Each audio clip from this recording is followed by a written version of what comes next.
How's it going, everyone? This is your Astrology Horoscope for the weekend of April 13th and 14th, 2024. I'm astrologer Alex Skyles, and welcome to the Moon Base. Hope you guys had a great week. I know this moon in Gemini has been pretty wild and pretty chaotic and somewhat confusing, but also, a lot of new information is coming through, and information that maybe we once thought was real or true. Maybe we find out that it's not what we thought it was, A massive perspective shift with this moon in Gemini, I feel, has come on the past few days here. So, it's been interesting. This weekend, the moon's going to come into Cancer. Things will lighten up a little bit, but we're in Aries season. So it's been a pretty interesting past few days, I will say. We see it in the world. We see a lot of propaganda in the world being thrown around. A lot of war talk going on with this Mars-Saturn conjunction.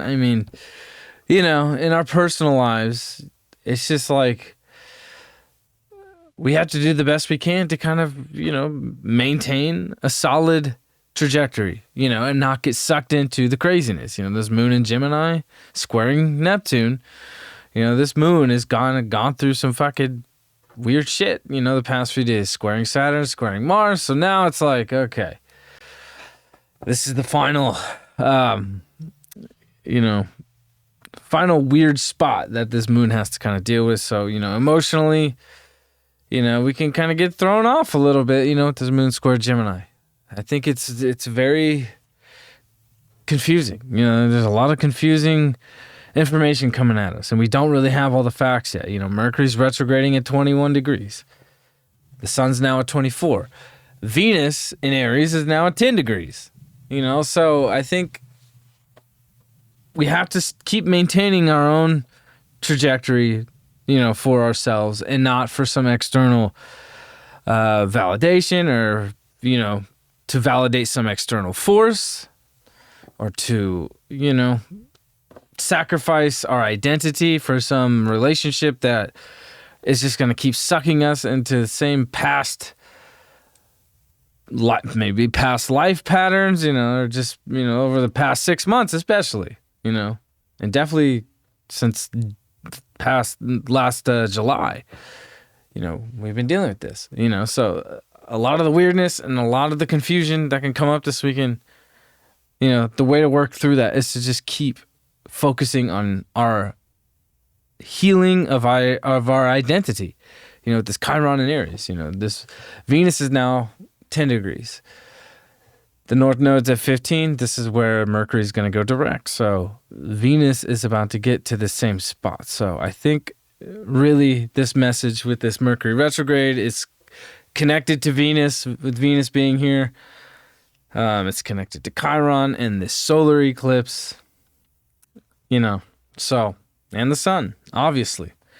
So really, I think it is. It's just like us clearing out and understanding, who we are as individuals, and understanding the power that we've kind of given away, going through the same old kind of relationship patterns that can be very difficult to break, and this moon squaring Neptune is just like, it's kind of forcing some situations where some conversations that can be confusing or, a little emotionally unsettling, and some facts and some truths that, were not necessarily, that are not necessarily real or true or what we thought they were, I think some truths are starting to really reveal themselves this weekend with this moon in Gemini. Over the past few days, it's been triggered by Saturn. The moon's been triggered by Mars. Now the moon's going to be triggered by Neptune. Neptune is still very strong. Mars is very strong. But with Mars and Neptune being the strongest planets in the sky right now, it's just like, wow. We have to keep cutting through the deception, cutting through the BS, cutting through the lies, cutting through anything that is too good to be true. And that's what this moon in Gemini is teaching us over the past few days. It's just, if it's too good to be true, or if it doesn't feel right, or something that's being said or being spoken to, it doesn't feel like it's the whole picture or the whole explanation, or it's not the most truthful exchange, it probably is. That's probably what it is, And Mercury retrograding in Aries, especially getting ready to cross Chiron here in the next day or two. By Monday, it's going to be there. Sunday evening, Monday. It's like, I think we can definitely start expressing, what really is painful, what we really don't like, and where we want to focus on growing and healing, and I think some conversations that can come up this weekend can be very, very intense, very hot, and, somewhat shocking. Jupiter's getting closer to Uranus, so we're having a lot of shocks, a lot of shocks collectively. There's all this talk of Iran getting ready to attack Israel and all this shit. It's like, how much of that is propaganda? How much of that is real? How much of that is to create some smoke screen over here so you don't look over here, How much of that kind of shit's happening in your own life? This weekend, I think, is going to reveal a lot of that kind of stuff, Or maybe how you're deceiving yourself. Maybe we're not even aware of how we're deceiving ourselves. And that's the problem with Neptune and Pisces, and especially with Mars and Saturn in Pisces, and Mars on its way to Neptune to conjunct.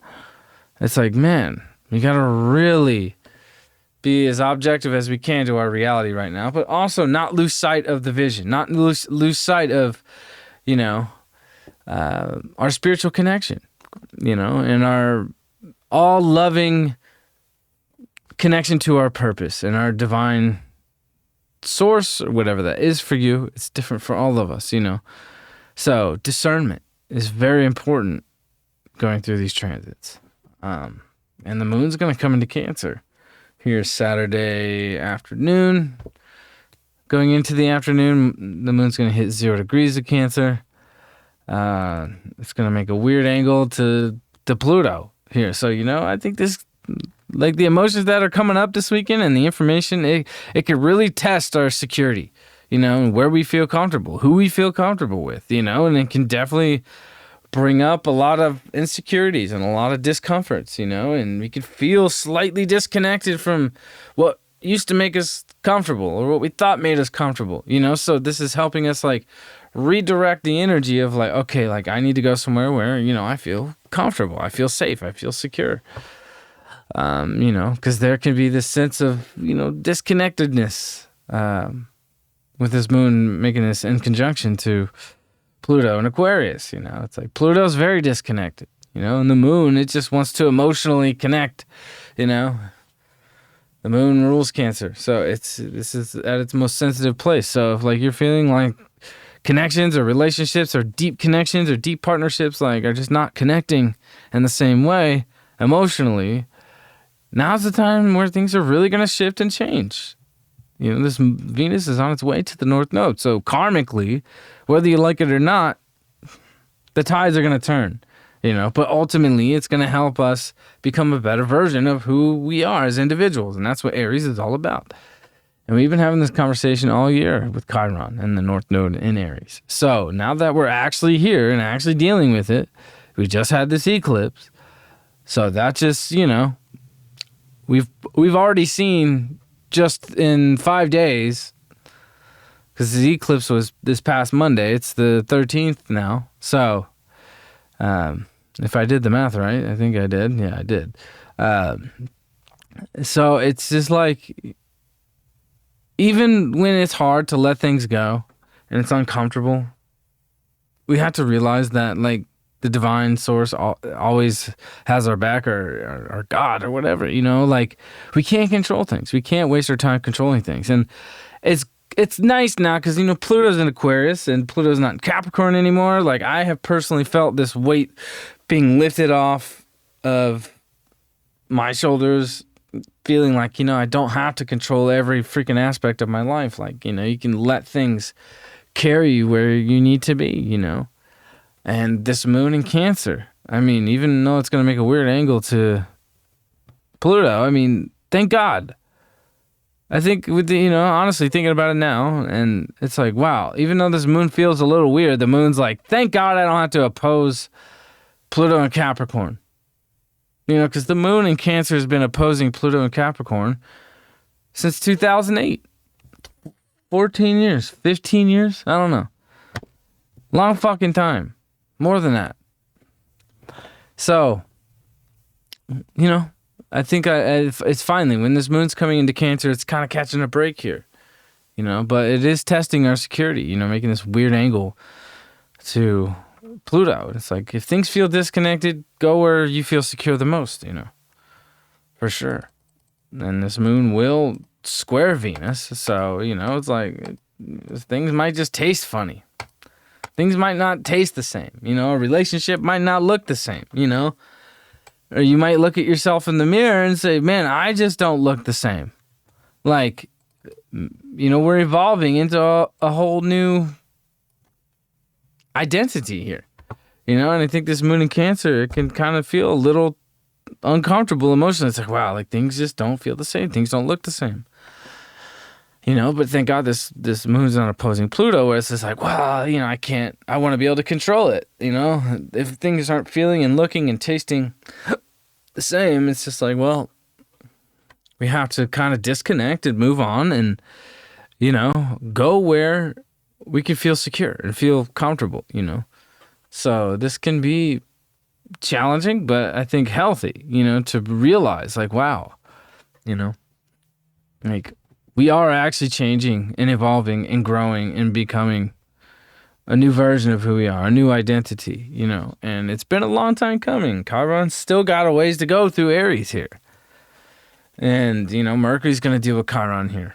So I think by tonight, it's going to start making its conjunction for the second time. And then Mercury's going to conjunct Chiron when it goes direct for the third time. So there's just like these three key moments here of understanding and trying to put the pieces together to make the connections, to be able to verbalize like what we need to get off our chest, what we need to express, especially within our relationships, Relationship stuff this next week, going into Monday, is going to be so prevalent and dense and heavy, with Venus getting closer to the North Node and Mercury heading back towards the North Node, because Mercury's going to go direct on the same degree where the North Node is at right now, at 15, and it's going to cross the same degree here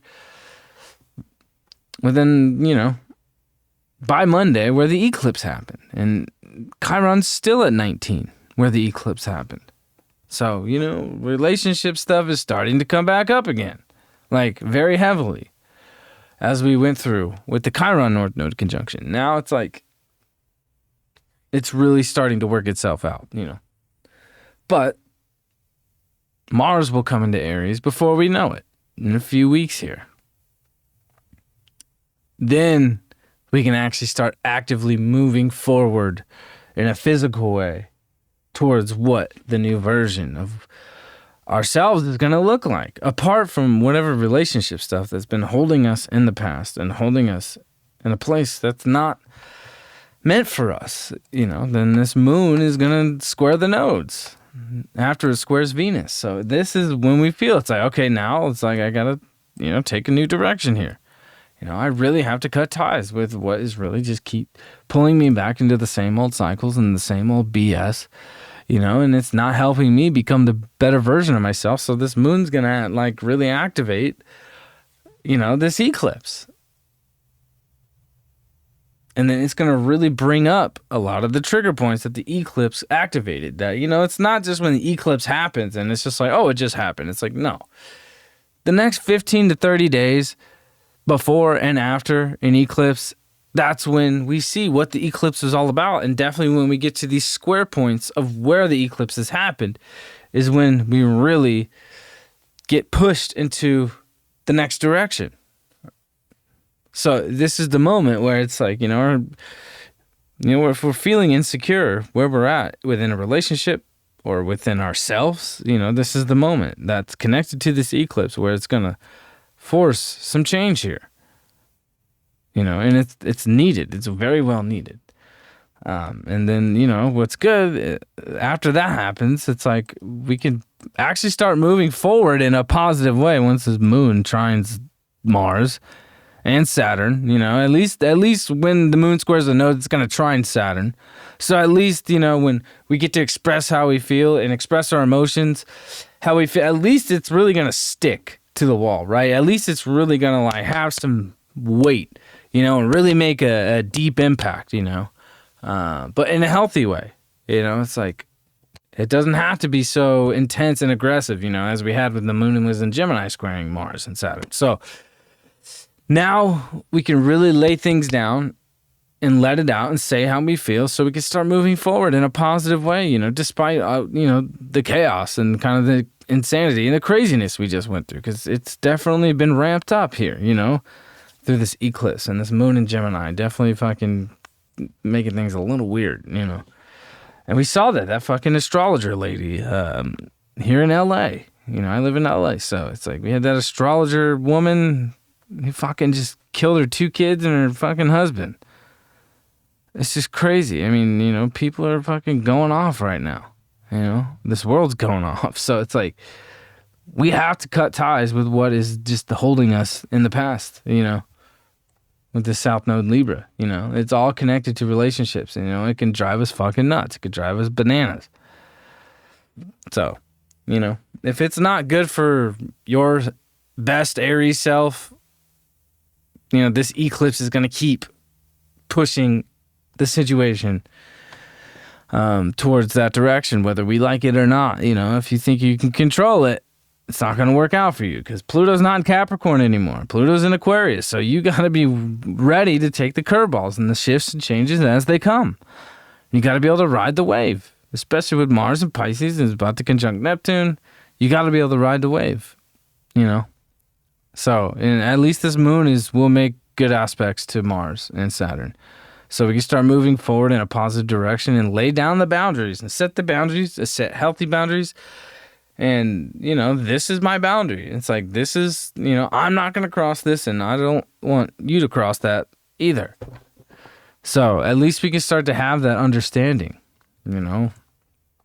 So and it's not easy, By the night, the moon will square Chiron and Mercury. So, it's just like, it could feel kind of up and down. It could feel a little bit all over the place, but it's us trying to work out these identity issues within these relationship issues and where we just don't feel comfortable and secure within ourselves and in our relationships, and definitely these wounds can start to pour out by the time you get to Sunday night, even when we start to find a better, healthy trajectory, there's still more that has to be dealt with, and it's not over, Mercury is just about to hit 19 degrees.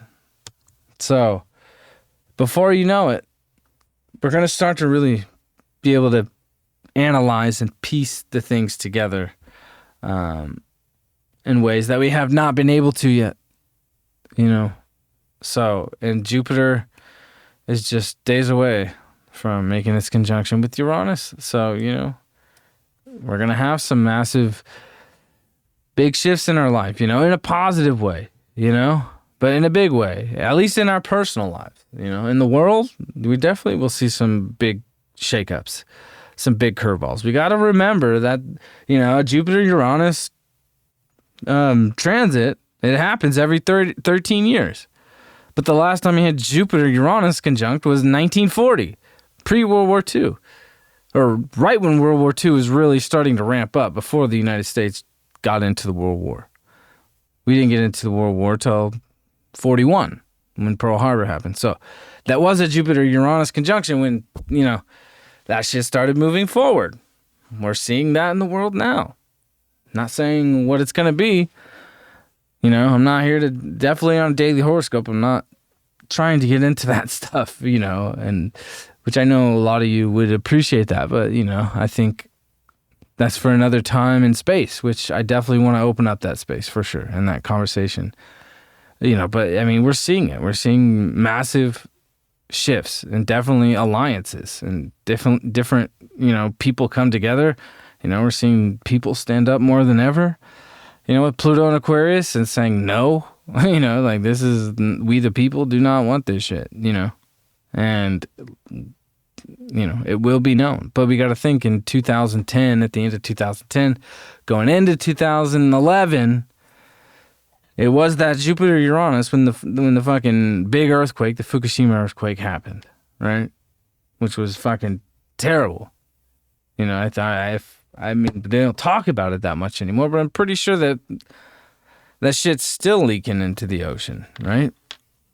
And that was at the end of Pisces and Aries where Jupiter and Uranus was in 2011. You know, we can go back and look at it, actually. Let's just fucking take a look at it. We don't do this stuff that much on the dailies, but, you know, let's fucking do it. Okay. And it was in March, I'm pretty sure, when the Fukushima thing happened. It's like March 11th or something, somewhere around there. So,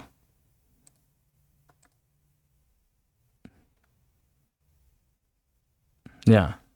So Jupiter and Uranus met in Pisces. Let's fucking...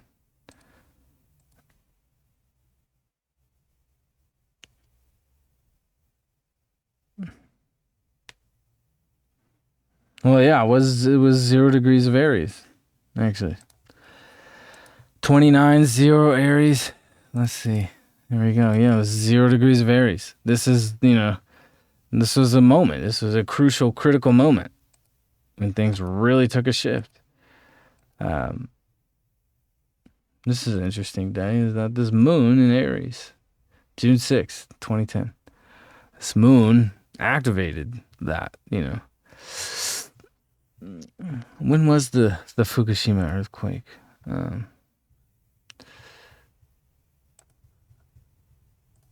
look it up here. I don't even know how to spell that shit. Fukushima nuclear accident. It was March 11th, 2011. That's what I said. So, you know, and this is how transits work, you know. When, you know, it's not the moment it happens. And sometimes it is. And with Uranus, it is more so at the moment, you know. But with Jupiter, you know, things can be, you know, drawn out a little more, especially with Saturn and Jupiter. So it's just like, you know, it's things like this, you know, we can start seeing, you know, in a different way. It's Taurus, so we can see. I definitely think with the financial markets and with, you know, you know, land and physical land, you know, earthquakes or, you know, things like that. Like, I can expect things like that to happen and to start popping up more than average, you know. So, but in our lives, in a positive way, I mean, for us as individuals, it's positive. We can't control the fucking, you know, the matrix of things, right? So, you know, and wherever it's happening in your chart, for me, it's happening on my Venus. Like, I'm excited about it. I'm fucking thrilled, you know. I am not even tripping about it, you know, personally. I know that this is going to be an amazing shift. I mean, we're going to see massive technological advances, you know, the financial market shift, you know, in a positive way. It might fucking get crazy and erratic first, but I definitely think with Jupiter here, I mean, you know, it's not like there's gnarly aspects making that are happening over to Jupiter and Uranus. It's just like, you know, it's go, you know, it's gonna expand. And that's the thing. We always got to remind ourselves about Jupiter is that whatever Jupiter touches, it expands, right? Whether it's light or dark. You know, I'm fucking tired of hearing like all this TikTok like stuff where it's just like, oh my God, I want to hear about Jupiter. When's Jupiter going to hit in my chart? It's just like, you got to like, you know, be realistic about Jupiter. Like, you know, Jupiter is expanding, or if Jupiter's in your first house, it's like, you know, it might expand, you know, your self-identity and help you evolve and grow your self-identity. But at the same time, it's like, it might fucking expand your waistline, right? Like, that's the thing about first house Jupiter. You know, it's like, you got to fucking really watch your weight there, you know? And you got to think about it. It's like Jupiter 8th house transits, you know? It's like, yeah, you know, your sex life might fucking be off the charts, but damn, you might fucking get pregnant. Look out. I sure did with my Jupiter 8th house transit. The last one I had, you know, I had my first child. So that's a common thing, you know. If you're having a Jupiter midheaven conjunction, like, you might be launched out into the world in a whole new way, but are you ready for that kind of reception? Can you handle that? You know, that's the thing. You know, I have Saturn midheaven, so it's just like, you know, I've been doing things out in the world since I was 13, 14 years old, and, you know, it was almost like it was beyond my control. You know, that's very Saturn. But with Jupiter, it's just like, you know, can you handle having that much, right? That much reception in the world, you know? If you're having Jupiter 11th house transit, you know, it's definitely going to expand your connections in the world and your friendships in the world, but how many do you really need? How many can you handle? You know, like, you gotta take the astrology in a realistic dual approach. You know, it's being able to see things from both sides. That's the hermetic way of astrology, is being able to see, you know, the light and the dark. And when we're looking at a chart, we're not just looking for things of where's my luck gonna happen, this and that. It's like, we're all gonna be experiencing positive things with this Jupiter Uranus, but there's two sides to the coin of everything, especially with Uranus, you know, and especially with Mercury. You know, those are the two planets where you gotta expect, you know, that there are two outcomes, you know, that can and will happen, you know, is Mercury and Uranus. You know, with Mercury, like, there's always two sides to the story. And with Uranus, it's like, you don't know which side's going to play out, you know, and you have to be prepared for both. You have to be prepared for anything. So, you know, we're definitely going to see massive advancements in technology, massive advancements and expansions in the financial systems, whether it is a cryptocurrency or, you know, I mean, I think this is connected to, you know, the whole farmer thing that's been going on in Europe, where people are like, you know, the farmers are standing up saying, hey, it's like, fuck your taxes. Like, we can't even farm because you guys are making it so expensive for us to even run our machines. So, you know, it's like branching off and like starting our own communities. Like, you know, I know people in the spiritual community, especially, like, idealize like these, oh, we're going to have a commune and this and that. But it's like, this is a moment where we can really see people fucking on a dime just saying, fuck this shit. Like, we're going to go start our own thing, you know? And that's where Jupiter Uranus is really going to help you, you know, is being able to, you know, do your own thing and don't go along with the status quo. Don't do what everybody else is doing. That's the nature of Uranus.